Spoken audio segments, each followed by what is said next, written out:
سلام دوستو، آپ کا دوست آپ کا ہوسٹ ملک خضر حاضر ہے ایک نئی ویڈیو کے ساتھ۔ دوستو، آج ہم بات کریں گے جنگ بدر کی، جو رمضان المبارک کے اندر لڑی گئی، اور یہ پہلا معرکہ تھا کفار کے خلاف جو محمد صلی اللہ علیہ وسلم نے اور ان کے ساتھیوں نے لڑا۔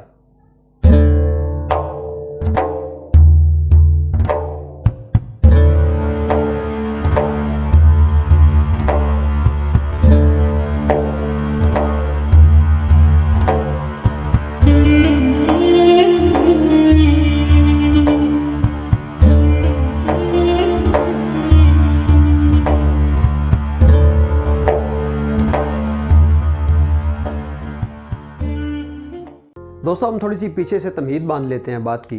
جب رسول اللہ صلی اللہ علیہ وسلم پر وحی نازل ہوتی ہے 40 سال کی عمر میں، تو وہ غیر اعلانیہ جو ہے وہ دعوت سٹارٹ کر دیتے ہیں اپنے دوستوں کے ساتھ۔ سب سے پہلے جب غار حرا کے اندر ان پر وحی نازل ہوتی ہے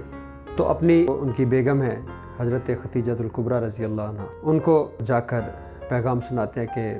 میرے اوپر ایک فرشتہ جو ہے وحی لے کر آیا تھا۔ اس وقت رسول اللہ صلی اللہ علیہ وسلم نے جب واقعہ تو آپ کو یاد ہوگا کہ مجھے اوڑھنی اڑا دو، مجھے ٹھنڈ لگ رہی ہے، تو اس وقت حضرت خدیجہ الکبریٰ نے ان کو حوصلہ دیا اور فرمایا کہ آپ جو ہے وہ بہت غریب پرور ہیں، اپنا سارا جو مال ہے وہ غریبوں کی مدد کرتے ہیں، ویلفیئر کے کام کرتے ہیں، اور آپ ہمیشہ جو ہے غریبوں سے شفقت سے پیش آتے ہیں، اور اس کے علاوہ آپ جو ہے وہ پوری علاقے کے اندر صادق اور امین مشہور ہیں، اور آپ کبھی بھی کسی گناہ کے اندر شریک نہیں رہے، تو یہ ایسے ہی نہیں ہے کہ اللہ تعالیٰ نے آپ کو جو نبی چنا ہے۔ تو اس پر رسول پاک صلی اللہ علیہ وسلم کو حوصلہ ہوا، اور اس کے بعد رسول پاک صلی اللہ علیہ وسلم نے اپنی جو یہ وحی کا جو ذکر تھا سب سے پہلے اپنے دوست حضرت ابوبکر صدیق سے کیا، اور اسی طرح باقی جو ان کے حضرت عثمان غنی اپنے جو ان کے غلام تھے حضرت زید بن حارث، ان سے اس کا ذکر کیا۔ تو یہ بات جو ہے وہ پھیلتی چلی گئی، مین ٹو مین آگے پھیلتی چلی گئی، اور یہ سلسلہ جو ہے وہ 3 سال تک جاری رہا۔ دوستو، یہ بات ہمیں پہلے بھی یاد ہے کہ رسول پاک صلی اللہ علیہ وسلم جو تھے وہ صادق اور امین مشہور تھے۔ اپنی نبوت کے اعلان سے پہلے پورے مکہ کے اندر جانا جاتے تھے کہ ایک نہایت ہی صادق اور امین شخص ہیں جو کبھی جھوٹ نہیں بولتے اور امانت دار ہیں۔ اور رسول پاک صلی اللہ علیہ وسلم کا تعلق بھی قبیلہ قریش سے تھا، کیونکہ قریش قبیلہ جو ہے وہ باقی علاقوں میں ان کا اثر و رسوخ تھا، اور ایک سٹرونگ جو ٹرائب مانا جاتا تھا عرب کے اندر۔ دوستو، اس سے پہلے رسول پاک صلی اللہ علیہ وسلم حضرت خدیجہ الکبریٰ کا جو مال لے کر جایا کرتے تھے تجارت کے لیے اور مختلف علاقوں میں، اور وہاں بھی رسول پاک صلی اللہ علیہ وسلم کا جو اثر و رسوخ تھا، وہ لوگوں نے ان کے بارے میں جاننا شروع کیا کہ عرب ایک نوجوان ہے محمد، اور وہ بہت ہی ایماندار ہے، اور وہ پوری ہی اگو دو کے ساتھ جو ہے وہ مال تجارت لے کے آتا ہے، اور اپنے اندر جو ایک پینی کا بھی اس کے اندر جو ہے وہ کھوٹ نہیں ہے، اور وہ پوری مکہ کے اندر اور ارد گرد علاقوں کے اندر جو تجارتی علاقے تھے ان کے اندر بھی وہ ایک ایماندار شخص کے طور پر مشہور تھے۔ دوستو، جب یہ دعوت سٹارٹ ہوئی تو رسول پاک صلی اللہ علیہ وسلم نے جو ان کے ساتھی تھے، دوست تھے، ان کے ساتھ یہ دعوت کرتے رہے جو ان کلوز تھے۔ پھر اللہ تعالیٰ نے حکم دیا کہ اے کالی کمنی والے اٹھ اور ہاں کے پکارے کہہ دے کہ اللہ ایک ہے اور کسی کفر کی پرواہ مت کر۔ تو رسول اللہ صلی اللہ علیہ وسلم نے کیا کیا کہ اس وقت گوشت اور دودھ کی دعوت جو تھی بڑی اچھی قسم کی دعوت مانی جاتی تھی، تو رسول پاک صلی اللہ علیہ وسلم نے تمام قبیلے کو دعوت دی اور سب کو اکٹھا کیا، اور کہا کہ کیا تم یہ اس بات پر یقین کرو گے کہ اگر میں تمہیں کہتا ہوں احد کے پہاڑ کے پیچھے فوج ہے تمہارے دشمن کی، تو کیا تم اس بات کو مانو گے؟ تو سب نے یک زبان ہو کر کہا کہ اے محمد، اگر تم کہو گے کہ اس پہاڑ کے پیچھے فوج ہے اور ہم اوپر چڑھ کر دیکھیں گے، ہمیں نظر نہ آئی، تو ہم یہ کہیں گے کہ ہماری نظروں کا دھوکہ ہے، لیکن تم کبھی جھوٹ نہیں بول سکتے۔ یہ حالات تھے رسول اللہ صلی اللہ علیہ وسلم کے، اتنے ایماندار اور اتنے صادق اور امین مشہور تھے۔ پھر رسول اللہ صلی اللہ علیہ وسلم نے فرمایا کہ کیا تم اس بات پر یقین کرو گے کہ میں اگر تمہیں کہوں کہ جو میرے پیچھے پہاڑ احد کا کھڑا ہوا ہے یہ سونے کا ہے؟ تو سب نے کہا کہ ہم بالکل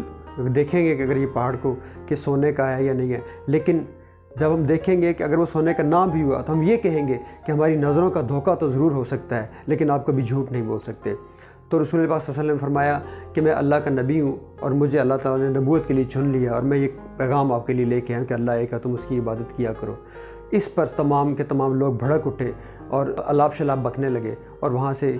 چلے گئے، اور صرف حضرت علی رضی اللہ تعالیٰ عنہ نے، جو بالکل اس وقت عمر میں چھوٹے تھے، انہوں نے کہا کہ اے محمد صلی اللہ علیہ وسلم، میں آپ کے ساتھ کھڑا ہوں۔ دوستو، اس کے بعد رسول پاک صلی اللہ علیہ وسلم کے پاس کچھ لوگ آتے، کچھ اسلام قبول کرتے، کچھ مخالفت کرتے، اور یہ مخالفت یہاں تک اتنی بڑھ گئی، اور یہاں تک بڑھ گئی کہ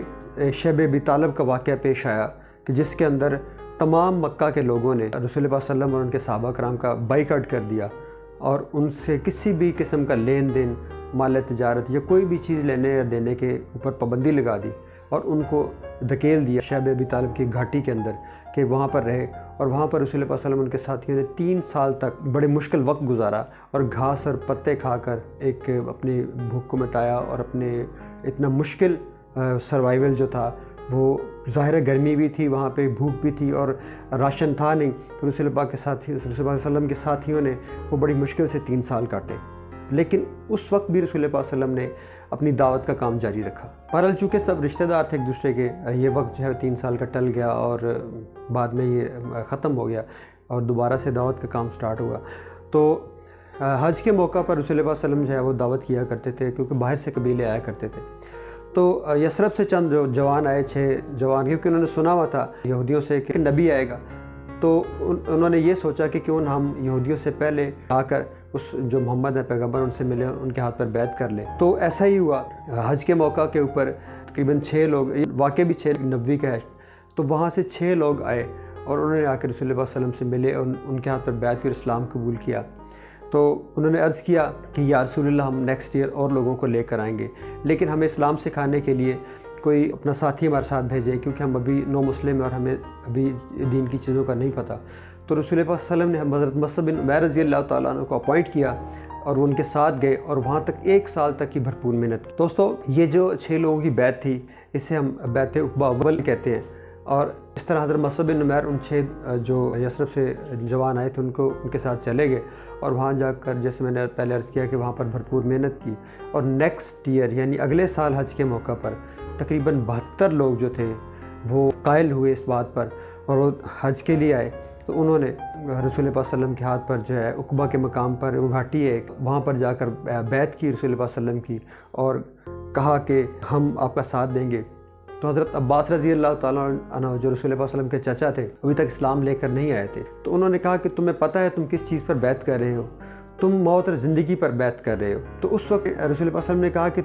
تمہیں اس وقت جو بیعت کر رہے ہو، اس کا مطلب یہ ہے کہ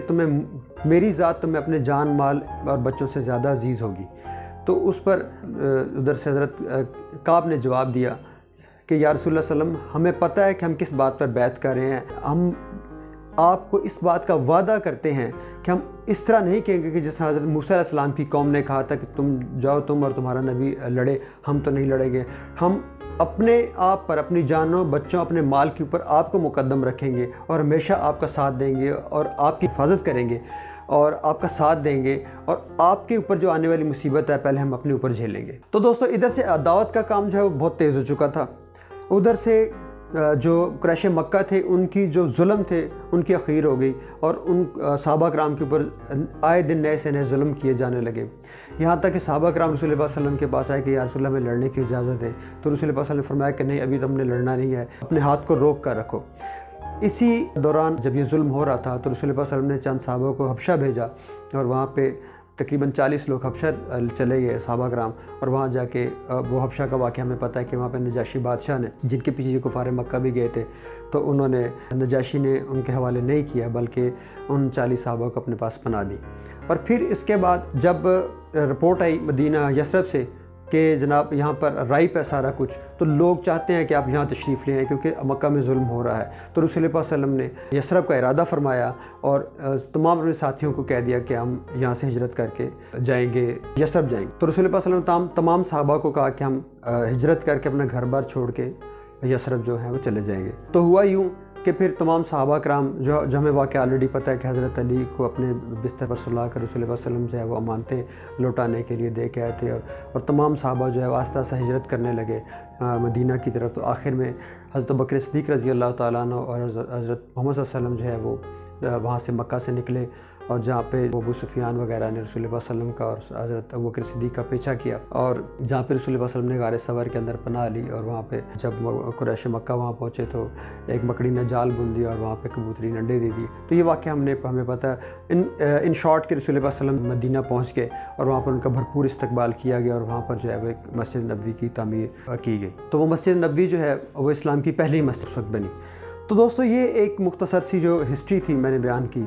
اب کیا ہوا کہ رسول پاک صلی اللہ علیہ وسلم نے مدینہ تشریف لیا یعنی یثرب تشریف لیا ہے، تو اس وقت رسول پاک صلی اللہ علیہ وسلم نے کو ایک ہیڈ آف دی اسٹیٹ بنایا گیا، اور اس وقت جو ہے وہ ایک اسٹیٹ لاز بنا دیے گئے کہ انصار اور جو مہاجر صحابہ تھے آپس میں بھائی بھائی بن کے رہیں گے۔ اس کے علاوہ اور بھی اسٹیٹ لاز جو ہے وہ ایک اسٹیٹ کے طور پر وہ یثرب جو ہے وہ قائم ہوا۔ اس کے بعد رسول پاک صلی اللہ علیہ وسلم نے اپنے جو چند جوان تھے ان کو بھیجا جو قریش مکہ کے جو تجارتی قافلے جہاں سے گزرتے تھے ان کے اوپر روکنے کے لیے۔ تو ایک دفعہ پتہ چلا کہ ابو سفیان ایک قافلہ لے کر یہاں سے گزرنے والا ہے، تو رسول اللہ صلی اللہ علیہ وسلم نے وہاں پر چند جوانوں کو بھیجا اور وہاں پہ رستے کے اوپر ان کی جھڑپ بھی ہوئی۔ تو اس وقت ابو سفیان نے پیغام بھجوایا مکہ کے اندر کہ محمد جو ہے صلی اللہ علیہ وسلم وہ ہم پر اٹیک کرنا چاہتے ہیں، کیونکہ تم سب لوگوں کا مال ہے، کیونکہ سب لوگوں کا مال تھا مکہ کے لوگوں جو کہ اسٹرانگ لوگ تھے۔ تو سب نے اپنے جوان جو ہے وہاں سے نکالے اور 1000 جوانوں کا جو دستہ تھا وہ روانہ کیا مدینہ کی طرف for the sake of war, کہ آج ہم اس بات کا فیصلہ کر کے چھوڑیں گے کہ یا محمد رہے گا یا اس کے ساتھی رہیں گے یا ہم رہیں گے۔ ان دا مین وائل جو ابو سفیان کا جو لشکر تھا، جو تجارتی قافلہ تھا، وہ سیفلی اپنے واپس مکہ کے اندر پہنچ گیا۔ کئی لوگوں نے مشورہ دیا، ابو جہل کیونکہ لیڈ کر رہا تھا، تو کئی لوگوں نے مشورہ دیا کہ آپ لوگ اب واپس چلے جائیں کیونکہ اب جنگ کا فائدہ کوئی نہیں کیونکہ ہمارا مال تو سیفلی پہنچ گیا۔ جو اس وقت سردار تھے، جو ابو جہل وغیرہ سردار تھے جو اس وقت قافلے کے لشکر کے، انہوں نے کہا کہ آج ہم اس بات کا فیصلہ کر کے چھوڑیں گے کہ آج یا وہ نہیں ہے تو یا ہم نہیں ہیں۔ تو جناب جو بدر کے مقام پر جو وہ قافلہ لے کر پہنچے، ادھر رسول اللہ صلی اللہ علیہ وسلم کو اس بات کی اطلاع ملی تو رسول اللہ صلی اللہ علیہ وسلم نے اپنے صحابہ سے مشورہ کیا اور ایک لشکر تیار کیا جن کے اندر 313 صحابی شامل تھے، جن کے پاس 2 گھوڑے، 17 اونٹ اور کل 6 سے 8 تلواریں تھیں اور چند نیزے تھے، اور باقیوں کے پاس ڈنڈے سوٹے ہی تھے لڑنے کے لیے۔ تو یہ پورے کا پورا ایک جو رسول اللہ صلی اللہ علیہ وسلم کے پاس موجود تھا جتھا، اس کو لے کر آپ بدر کے مقام تک پہنچے، اور وہاں پر جا کر آپ نے 17 گھنٹے دعا فرمائی کہ یا اللہ جو تیرے لیے کر سکتا تھا میں کر کے آیا ہوں، اگر آج ہی مٹھی بھر مسلمان ختم ہو گئے تو دنیا میں تیرا نام لیوا کوئی نہ ہوگا۔ تو اللہ تعالیٰ نے حوصلہ دیا رسول اللہ صلی اللہ علیہ وسلم کو اور فرمایا کہ میں 4000 فرشتے نشان زدہ تمہاری مدد کے لیے بھیجوں گا اور جو کہ تمہارا ساتھ دیں گے۔ اتفاقی بات ہے کہ اللہ کی طرف سے رات کو بارش ہو گئی، اس بارش کے دوران جو ہے وہ ساری زمین کیچڑ بن گئی، کیونکہ رسول اللہ صلی اللہ علیہ وسلم نے اپنے صحابہ کرام کے ساتھ بڑا اونچی جگہ پر کیا تھا تو وہاں پر کیچڑ نہیں ہوا۔ تو وہ جو یہ صحابہ کرام کا جو لشکر تھا یہ ساری رات جو عبادت کرتا رہا، اور دوسرا جو کفار کا لشکر تھا وہ ساری رات جو ہے وہ اپنے ناچ گانے کرتے رہے اور صبح پریپیئر ہو کر وہ جنگ کے لیے تیار ہو گئے۔ دوستوں میں دوبارہ بتا دوں کہ ادھر سے مسلمانوں کے 313 لوگ تھے، صحابہ کرام تھے جو جنگ کے لیے آئے تھے،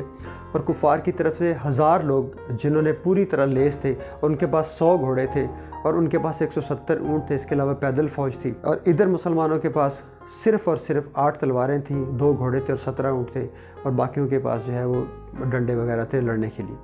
تو یہ ایک بہت ہی بڑا فرق تھا۔ نظر تو یہ آ رہا تھا کہ مسلمانوں کا لشکر بہت کمزور ہے اور دوسری طرف کفار کا لشکر جو ہے بہت مضبوط ہے، لیکن اللہ تعالیٰ کی طرف سے اللہ تعالیٰ کے فرشتے اترے اور انہوں نے مدد کی۔ تو یہ جنگ صبح سٹارٹ ہوئی۔ سب سے پہلے حضرت مصعب بن عمیر، حضرت علی رضی اللہ تعالیٰ عنہ، حضرت حمزہ رضی اللہ تعالیٰ عنہ باہر آئے اور جنگ سٹارٹ ہوئی، اور جنگ سٹارٹ ہوئی تو اس کے بعد جو ہے آپ یقین جانیے کہ مسلمان اس طرح لڑے کہ جس طرح شیر گھس جاتا ہے بھیڑوں کے اندر، اور مسلمانوں نے تہس نہس کر کے رکھ دیا ان کفار کے جو تقریباً جو 70 جو ہے وہ کافر مارے گئے اس کے اندر،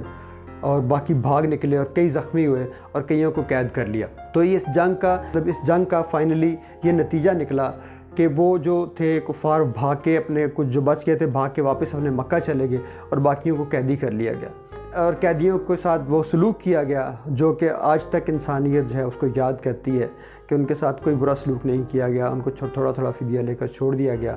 اور یہاں تک کہ اگر کسی کو پڑھانا آتا تھا تو رسول اللہ نے فرمایا کہ تم اس بندے کو پڑھا دو اور تمہیں چھوڑ دیا جائے گا۔ تو یہ اس کی مثال ہمیں پوری دنیا میں نہیں ملتی۔ اس جنگ بدر سے جو پہلی وار تھی مسلمانوں کی کفار کے خلاف، یہ بہت بڑی کامیابی تھی جس نے پورے عرب کے اندر مسلمانوں کی دھاک بٹھا دی۔ دوستو اس جنگ کے اندر ابو جہل سمیت کئی بڑے بڑے سردار جو ہیں وہ مارے گئے اور جہنم رسید ہوئے، اور جن کو دفنا دیا گیا وہیں پر دفنا دیا گیا۔ اس میں ایک اور بڑا اہم مسئلہ میں ادھر عرض کرتا چلوں، ہمارے ہاں یہ بہت بڑی بات مشہور ہے کہ اسلام کے اندر جو جنگ بدر تھی وہ ڈیفینسو وار تھی، وہ ہرگز ڈیفینسو وار نہیں تھی۔ ڈیفینسو وار صرف اسلام کے اندر صرف ایک ہی تھی اور وہ جنگ خندق تھی۔ اس کے علاوہ سب اوفینسو وارز ہیں جو مسلمانوں نے خود انیشیٹ کی ہیں۔ تاکہ اسلام کو ہم دوسری دنیا تک پہنچا سکیں۔ مسلم شریف کی اور بخاری شریف کی کئی احادیث موجود ہیں کہ اسلامی ریاست اپنی ساتھ والی ریاست کو کہتی ہے کہ تم اسلام قبول کر لو، ہمارے بھائی بن جاؤ گے۔ اگر تم نے اسلام قبول نہیں کرنا تو تم ہمیں جزیہ دو، لیکن لاز تمہارے اوپر اسلام کے ہی نافذ ہوں گے۔ اگر تم یہ بھی شرط قبول نہیں ہے تو تیسری صورت ہم تم سے جنگ کریں گے اور تمہارے اوپر اسلام کا نفاذ کریں گے۔ تو مسلمانوں کے اندر جو وارز ہوئی ہیں، مسلمانوں نے جو کفار سے وار کی ہیں، وہ ساری کی ساری تقریباً وہ کوئی بھی ڈیفینسو نہیں تھی ماں سوائے جنگ خندق کے۔ تو اس غلط فہمی کو اپنے ذہن سے نکال دیں کہ جب ہمارے مسلمانوں کو جب کاؤنٹر کیا جاتا ہے کہ جی آپ تو تلوار کے ذریعے اسلام پھیلا ہے، بالکل تلوار کے ذریعے اسلام پھیلا ہے، اس میں کوئی شرم کی بات نہیں ہے، لیکن تلوار کے زور پر کسی کو کبھی مسلمان نہیں کیا۔ ہمیشہ لوگ مسلمان ہوئے ہیں مسلمانوں کے اخلاق سے، ان کی محبت سے۔ تو اس غلط فہمی کو میں چاہتا تھا کہ اس کو بھی کلیئر کر دوں۔ سو فائنلی اسلام جو ہے اس کے بعد پھیلنا شروع ہوا، اور یہ واقعہ رمضان الشریف کے اندر 17 رمضان المبارک کو ہوا 624 عیسوی کے اندر، اور 17 رمضان المبارک تھی جس کے اندر رسول اللہ صلی اللہ علیہ وسلم نے جنگ بدر جو تھی وہ انیشیٹ کی اور مسلمان جو ہے وہ کامیاب ہوئے۔ تو دوستو میرا مقصد یہ تھا کہ ہمیں جنگ بدر کے حوالے سے ہمیں تھوڑا سا انفارمیشن جو ہے، خاص طور پر اس ولاگ کا مقصد صرف اتنا تھا کہ جس کو ہم ڈیفینسو وار کہتے ہیں وہ ڈیفینسو ہرگز نہیں تھی، وہ اوفینسو وار تھی، اور مسلمان اس جنگ کو مسلمان نے خود انیشیٹ کیا تھا۔ اس کی وجہ یہ تھی کہ رسول اللہ صلی اللہ علیہ وسلم نے اور ان کے صحابہ نے خود تجارتی قافلے کا راستہ روکا تھا، جس کے نتیجے میں وہ حملہ آور ہوئے تھے۔ تو دوستو آج کا ولاگ ہم یہاں ختم کرتے ہیں، انشاءاللہ نیکسٹ کسی بہترین ٹاپک کے ساتھ دوبارہ حاضر ہوں گا۔ اپنے دوست اپنے ہوسٹ ملک خضر کو اجازت دیجیے، اللہ حافظ۔